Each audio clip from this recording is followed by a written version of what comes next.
Saudi അറേബ്യക്കെതിരെ സമുദ്ര ഉപരോധം പ്രഖ്യാപിച്ചതിന് പിന്നാലെ ചെങ്കടലിലൂടെ കടന്നുപോകുന്ന വാണിജ്യ കപ്പലുകൾക്ക് ടോൾ ഏർപ്പെടുത്താൻ യമനിലെ ഹൂതികളുടെ നീക്കം ആഗോള ഊർജ്ജ ഗതാഗതത്തെയും വിതരണ ശൃംഖലയെയും ഇത് ബാധിച്ചേക്കാം. അമേരിക്കയും ഇറാനും തമ്മിൽ പുകയുന്ന സംഘർഷങ്ങൾക്കിടയിൽ ചെങ്കടലിനെയും ഏദൻ ഗൾഫിനെയും ബന്ധിപ്പിക്കുന്ന തന്ത്രപ്രധാന നാവികപാതയായ ബാബ് എൽ മന്ദേബ് കടലിടുക്കിന്റെ സുരക്ഷയെ ഇത് ബാധിക്കും. ചെങ്കടലിനെയും ഏദൻ ഗൾഫിനെയും ബന്ധിപ്പിക്കുന്ന തന്ത്രപ്രധാനമായ ബാബ് എൽ മന്ദേബ് കടലിടുക്കിലൂടെ കടന്നുപോകുന്ന കപ്പലുകളിൽ നിന്ന് ഫീസ് ഈടാക്കാനാണ് ഹൂതികളുടെ പദ്ധതി. മുൻ ഇറാനിയൻ പരമോന്നത നേതാവ് ആയത്തുള്ള അലി ഖമനയുടെ സംസ്കാര ചടങ്ങുകളിൽ പങ്കെടുക്കാൻ ഇറാനിലെത്തിയപ്പോഴാണ് ഹൂതി പ്രതിനിധികൾ ഈ വിഷയം ചർച്ച ചെയ്തത്. ഈ ടോൾ സംവിധാനം നിയന്ത്രിക്കുന്നതിന് ഒരു അതോറിറ്റി രൂപീകരിക്കുന്നതിനായി ഇറാനിയൻ ഉപദേഷ്ടാക്കൾ ഹൂതികളെ സഹായിക്കുന്നതായും റിപ്പോർട്ടുകളുണ്ട്. അന്താരാഷ്ട്ര സമുദ്രപാതകളിലൂടെയുള്ള യാത്രയ്ക്ക് പണം ഈടാക്കുന്ന രീതി നടപ്പിലാക്കാനും ട്രംപ് ഭരണകൂടത്തിനും അവരുടെ പ്രാദേശിക സഖ്യകക്ഷികൾക്കും മേൽ ഭൗമരാഷ്ട്രീയ സമ്മർദ്ദം വർദ്ധിപ്പിക്കാനുമാണ് യമൻ സംഘർഷത്തിന്റെ പശ്ചാത്തലത്തിൽ ഹൂതികൾ ശ്രമിക്കുന്നതെന്ന് വിലയിരുത്തപ്പെടുന്നു. ഹൂതികളുമായി നടത്തിയ ചർച്ചകളുടെ അടിസ്ഥാനത്തിൽ സുരക്ഷിതമായ യാത്ര ഉറപ്പാക്കുന്നതിന്റെ ഭാഗമായി ചൈനീസ് കപ്പലുകളെ ഈ ഫീസിൽ നിന്ന് ഒഴിവാക്കിയേക്കും.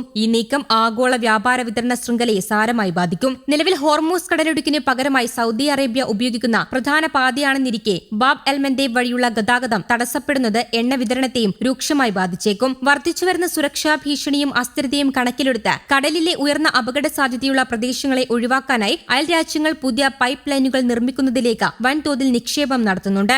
ഗൾഫ് യൂറോപ്യൻ രാജ്യങ്ങൾ ഈ നീക്കത്തെ ശക്തമായി എതിർക്കാൻ സാധ്യതയുണ്ടെങ്കിലും അമേരിക്ക ഉൾപ്പെടെയുള്ള പാശ്ചാത്യ സഖ്യസേനകൾക്ക് ഈ പ്രധാന നാവികപാതയിൽ കപ്പലുകൾക്ക് പൂർണ്ണ സുരക്ഷ നൽകുന്നതിൽ നിലവിൽ പരിമിതികളുണ്ട്. 2024 സുരക്ഷിതമായ യാത്രയ്ക്കായി ചില ഷിപ്പിംഗ് ഏജൻസികളിൽ നിന്ന് ഹൂതികൾ പണം ഈടാക്കിയതായി ഐക്യരാഷ്ട്രസഭയുടെ റിപ്പോർട്ടുകൾ സൂചിപ്പിക്കുന്നു. അന്ന് ഏകദേശം $180 ദശലക്ഷം വരെ ഇത്തരത്തിൽ ഹൂതികൾക്ക് ലഭിച്ചിട്ടുണ്ടാകാമെന്ന് കണക്കാക്കപ്പെടുന്നുണ്ടെങ്കിലും ഇത് ഔദ്യോഗികമായി സ്ഥിരീകരിച്ചിട്ടില്ല. ബാബ് എൽ മന്ദേബ് കടലിടുക്കിലൂടെ കടന്നുപോകുന്ന വാണിജ്യ കപ്പലുകളിൽ നിന്ന് ഫീസ് ഈടാക്കാൻ പദ്ധതിയില്ല എന്നാണ് ഹൂതികളുടെ വിശദീകരണം. ഇത്തരത്തിലുള്ള ഒരു തീരുമാനവും എടുത്തിട്ടില്ല എന്നും തന്ത്രപ്രധാനമായ ഈ ജലപാതയിലൂടെയുള്ള കപ്പൽ ഗതാഗതം പൂർണ്ണമായും സൗജന്യമായി തുടരുമെന്നും ഹൂതികൾ അറിയിച്ചു.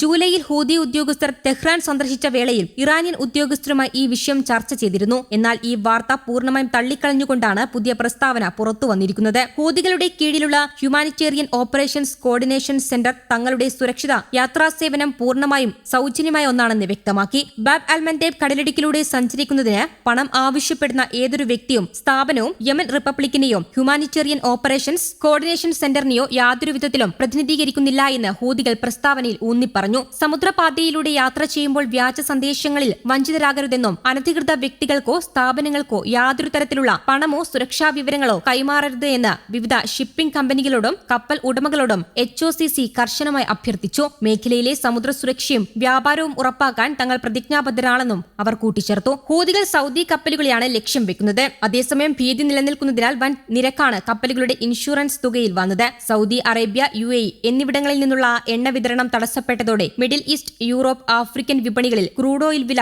2 മാസത്തെ ഏറ്റവും ഉയർന്ന നിരക്കിലെത്തിയിട്ടുണ്ട്. അതിനാൽ ഇത് മറികടക്കാൻ സൗദി ഹൂതി സാന്നിധ്യമില്ലാത്ത സൂയസ് കനാൽ വഴി ചരക്കുനീക്കം വർദ്ധിപ്പിക്കുന്നുമുണ്ട്. News desk Kerala Kaumudi.